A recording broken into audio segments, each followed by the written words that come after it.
aufklären, dass es immer wieder gibt. Es gibt zwei Katja Knaus, die Architektinnen sind. Und dieses letzte Projekt, das ist die Frau meines Cousins. Die hat extra gefragt, ob sie so heißen darf. Ja, sie darf und ja, sie soll. Und ja, ich freue mich auch sehr, hier sein zu dürfen. Welch ungewöhnliches Format. Und ich freue mich, dass wir drei hier sind, weil wir kennen uns natürlich alle über unsere Vergangenheit bei Benisch.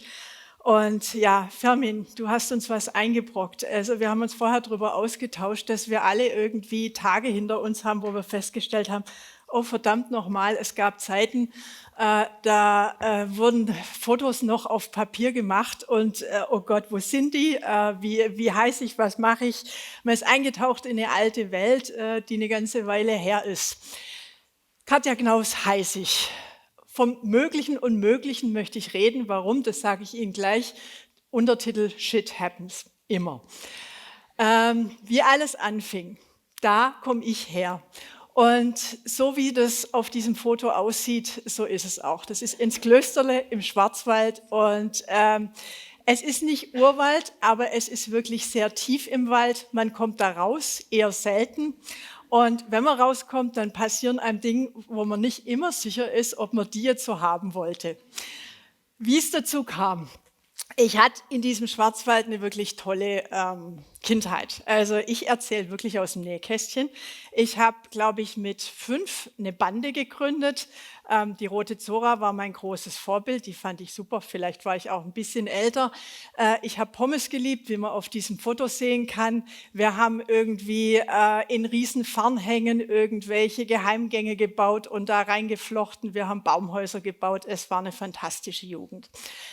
Und ich hatte, das ist auch wichtig, ein echt tolles Elternhaus. Und was ich jetzt auch so gedacht habe, als ich darüber nachgedacht habe, was das da so ausgemacht hat, ich glaube, der große Unterschied zum Leben in der Stadt war, ich hatte da echt viel Freiraum.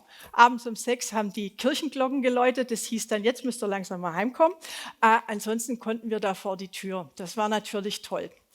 Zu sehr glorifizieren sollte man dieses Leben im Schwarzwald aber vielleicht auch nicht, weil natürlich war das so, dass dieses Tal irgendwann ganz schön eng war. Natürlich habe ich eine Pubertät hingefetzt, die ihresgleichen sucht. Und man kann nur sagen, danke auch hier an dieses Elternhaus und vor allem an meine arme Mutter, die nicht aufgehört hat, mit mir zu diskutieren. Und Stefan Benisch, ich weiß nicht, ob du hier bist, aber das hat dann auch irgendwie ausgemacht, warum ich bis heute eine relativ harte Diskussionspartnerin sein kann, wenn ich will. Und ja, und dieses Tal wollte aber verlassen werden. Da gab es eine Tante, die so was Unanständiges gemacht hat, wie in einer WG in Karlsruhe zu leben. Die hat mir viel Weg gezeigt. Und es gab einen Kunst-LK in einer tollen Schule in Neuenburg, wo ich irgendwie doch die Welt mal ganz anders kennengelernt habe und den großen Wunsch entwickelt habe, ich möchte Bühnenbild machen. Ich habe mich am Stadttheater Pforzheim beworben und ich habe dann bei dieser Oper Aufstieg und Fall der Stadt Mahagoni von Kurt Weil mitwirken können. Und es war eine Übung in Demut. Ich habe in der Kascheurwerkstatt Hunde kaschiert, aber es war natürlich eine tolle Zeit. Das Ganze hat zur großen Erleichterung meines Vaters dann doch nicht zum Bühnenbild geführt, sondern in die Architektur. Und da war dann auch die Ansage, dass es an die Kunstakademie Stuttgart gehen soll, eine große Erleichterung. Das hat er dann mal so hingenommen.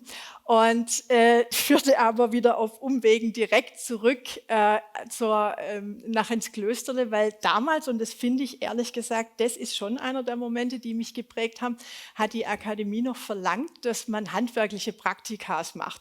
Und ich war vermutlich, also auf jeden Fall die erste, vermutlich die einzige Praktikantin beim Rohbauunternehmen Kern in Enz-Klösterle.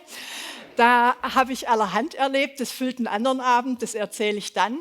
Und ich bin in Westerwald gezogen mit dem Polo vom Opa und habe dort bei Günter Matten schweißen gelernt, habe Chemineöfen zusammengeschweißt und bin mit Friedrich Wackenhut aus Pfalzgrafenweiler das erste Mal auf der Orgatec in Köln gewesen und habe festgestellt, es gibt auch Möbel, die anders aussehen als in ins Klösterle. Und das ist ja, und so hat man sich angenähert. Dann kam die Akademie und das ist jetzt tatsächlich eines der wenigen eigenen Projekte, die ich dann doch zeige. Das war das erste Mal verstehen lernen, was Architektur kann. Das war eine Analyse zu den Arbeiten von Jakov Tschernikow, russischer Dekonstruktivist. Und wir haben diese Elemente auseinandergelegt, neu zusammengefügt und zusammen mit Olga Skaba ist damals diese Zeichnung entstanden. Und Tobias hat bei der Vorbereitung gemeint, Mensch, die ist dir wichtig. Ja, die ist mir saumäßig wichtig, weil da hat es angefangen, dass ich wirklich ganz anders über Architektur nachgedacht habe. Und dann haben wir natürlich festgestellt, so ein Architekturstudium, das ist auch Arbeit. Und es gab echt so Sommer, da hat man geschwitzt und nichts ist passiert und nichts ist und Blut, Schweiß und Tränen. Ich will es gar nicht ausbreiten. Einer meiner letzten Sommer dort wurde die Akademie evaluiert und war irgendwie im Ranking ganz vorne. Ich glaube, das war 99, irgendwie sowas. Und der Stern wollte eine große Reportage machen. Und Verena und ich, die so ungefähr gefühlt die einzigen an der Akademie waren, die da immer noch gearbeitet haben und die ganzen Fotografen einlaufen haben sehen, haben gedacht, Menschenskinder, das ist unsere Chance, wir kommen ganz groß raus. Und das war dann das Bild, das im Stern veröffentlicht wurde. DIN A4 Seiten groß. Also die ganz große Karriere musste noch ein Weilchen auf sich warten. Die fanden es so toll, dass wir gekocht haben an der Akademie. Eingangs wurde schon erwähnt, ich war bei Enric Mireis, den habe ich echt verehrt, den haben wir damals verehrt, es war die Zeit und wir waren natürlich die Coolsten. Wir haben Ausstellungen organisiert in Barcelona, ich habe Bildhauer getroffen, Fotografen, 2 Architektinnen, wir sind bis heute, die 2 Herren sind aus Island, die 2 Damen aus Schweden, wir haben bis heute Kontakt, es sind tolle, tolle Netzwerke entstanden. Dann kam Benisch und das ist das, was uns alle verkuddelmuddelt, die Benisch und Partners, die Benisch und Partners, Benisch. Das war, muss ich sagen, ganz offen damals nicht das Hippeste, was man machen konnte und ich habe auch kurz gezögert, um dann rückwirkend dieses Urteil komplett über den Haufen zu werfen. Ich bin wahnsinnig froh, dass ich dort war. Büroausflüge im Büro, Seniorbüro, Günter Benisch sahen ungefähr so aus, Büroausflüge in der Christophstraße und dann später an der Rote-Bühl-Straße sahen so aus. Und ich habe in diesem Büro verdammt viel gelernt. Es sind wirklich ganz unglaubliche Momente, auch Momente, die mich bis heute total motivieren, wenn so Dinge, und sei es auch nur der Wettbewerb, den man gemacht hat, es waren großartige Möglichkeiten, an einem Wettbewerb für das Ozeaneum in Stralsund mitzuarbeiten mit der Elke. Das war wirklich toll und das dann auch noch gebaut zu sehen, fantastisch. Es war nicht immer ganz einfach, die erste eigene Projektleitung mit Pfahlgründung in der Handelskammer Hamburg, die wir fast zerstört hätten, haben nicht nur mich, sondern manchmal auch Martin etwas ratlos hinterlassen. Aber es war auch, muss ich auch an dieser Stelle sagen, ganz große Qualität dieses Büros, dass ich da immer sehr beschützt war von den breiten Schultern der Partner, wenn es dann hart auf hart kam. Und so konnten mit dieser Leichtigkeit alt und neu in solchen Gemäuern nebeneinander stehen. Ja, und dann kam der Marco Polo Tower und eine Überraschungsparty des Rohbauunternehmens vor Ort auf der Baustelle. Und Eder Peter, also ich habe vor nichts Angst, aber Schlangen. Und das sind so Momente im Leben, da weiß man gar nicht, wie einem geschieht. Und man denkt sich dann nur, okay, wenn die jetzt 5 Leute in der Hand haben und es passiert nichts, wird mir schon auch nichts passieren. Und so standen wir dann, Peter Schleier und ich, die 2 Projektleiter damals, Unilever, Marco Polo. Und das ist vielleicht auch, also neben vielen, was ich in der Architektur gelernt habe in diesem Büro, das nahe Menschenbauen ist da, glaube ich, eines der zentralen Elemente. Und vielem, wie man Dinge angeht, sind tolle Freundschaften entstanden, die da entstanden sind. Und ich habe jetzt mal 2 rausgegriffen, weil viel sicher einige die beiden auch kennen. Und es gibt aber noch viel mehr ganz wertvolle Menschen aus dieser Zeit, die es da in mein Leben gespült hat. Ich habe mehrfach versucht, da rauszukommen. Erst war es Haus im Haus, dann war es Marco Polo Tower und es waren immer so Dinge, ich will das weitermachen. Und nach 10 Jahren war es dann aber irgendwie genug. Ich bin nach Paris, das war eine Zäsur. Ich hatte da ein Stipendium von der Villa Massimo Jury und war ein Jahr dort, wollte über alles nachdenken, was ich jetzt weiter mit meinem Leben so mache. Und wie es immer ist, wenn man denkt, jetzt denke ich mal richtig nach, passiert da überhaupt nichts, sondern man lebt einfach. Das habe ich aber auch wirklich gemacht. Und dann ergeben sich die Dinge manchmal auch von selbst. Ich bin zurückgekommen, bin in die Petra Benisch gestolpert und ein halbes Jahr später haben wir Benischs Haus abgerissen, um das neu aufzubauen. Und das war die Geburtsstunde von Yonder Architektur und Design. Und da ist vielleicht der Punkt, wo ich sagen muss oder einen kurzen Ausflug machen muss in die Lehre, die natürlich wichtig war in meinem ganzen Werden. Die gibt es seit 2004 immer wieder, erst als Lehrbeauftragte, dann mit Gastprofessoren und jetzt letztlich mit der Professur in München. Das war mir immer total wichtig, das irgendwie auch zu haben. Und ich habe in der Lehre den Benedikt Bosch, den ich schon aus dem Büro kannte, noch mal ein bisschen besser kennengelernt. Wir haben gemerkt, wir können uns wahnsinnig gut Bälle zuwerfen und aus dieser Zusammenarbeit in der Lehre ist ein Büro entstanden und eine ganz wunderbare Büropartnerschaft, die ich wirklich sehr schätze. Und in der Lehre bin ich geblieben. An der Akademie in Stuttgart haben wir Frühstücksmaschinen entwerfen lassen und immer die äußersten Grenzen dessen untersucht. Es ging darum, diese Bilder im Kopf, wie ich sie auch aus dem Schwarzwald mitgetragen hatte, zu verlassen und einfach ganz frei zu entwerfen. Und das mache ich auch in München, wenn es um Kommunikationsstrategien im öffentlichen Raum geht. Und wenn die zu Free on Nipples arbeiten wollen im englischen Garten, dann tun wir das. Dazwischen machen wir uns sehr ernsthaft Gedanken zur Architektur und darüber, wie die Welt neu aussehen könnte. Auch das bewegt mich wirklich sehr. Worauf es ankommt.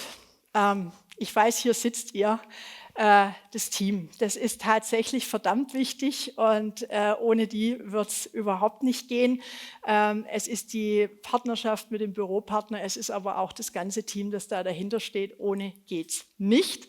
Und wo mich der Schwarzwald wieder einholt, das ist vielleicht, also mir fällt es immer wieder auf, deswegen ist es vielleicht auch einmal wichtig, diese Schwarzwaldgeschichte zu erzählen.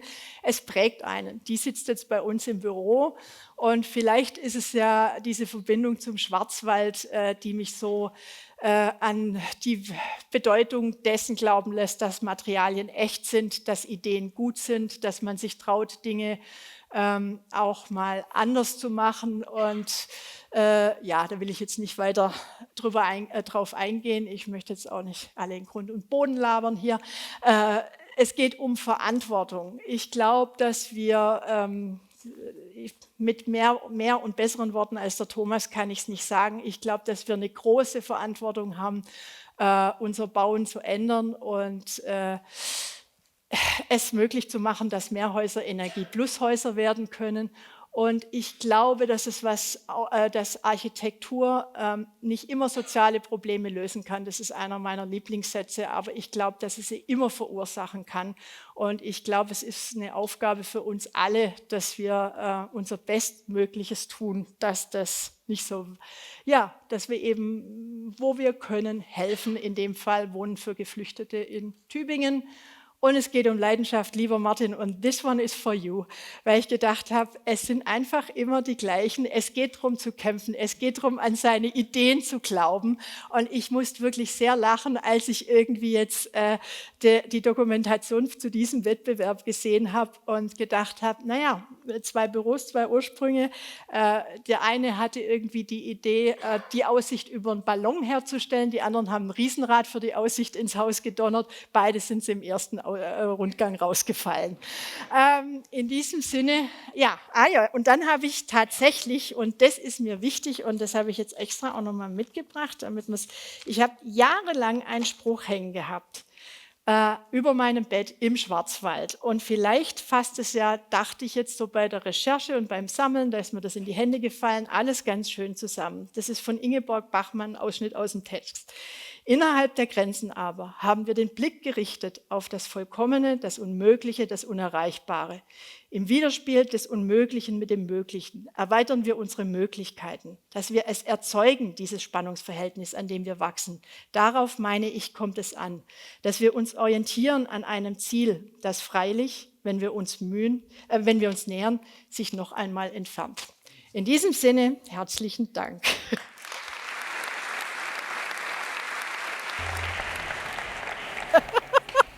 Das ist halt. Wann ist das letzte Mal, dass du gespürt hast, oh, shit happens? Wie schon wieder?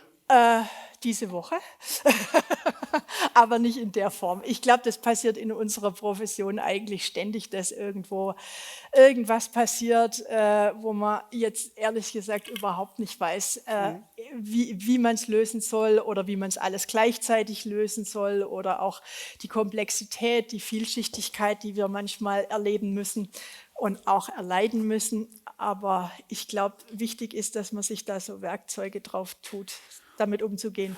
Gelingt mir auch nicht immer. Nimmst du diese Probleme noch ins Bett mit? Beschäftigen sie dich auch bis...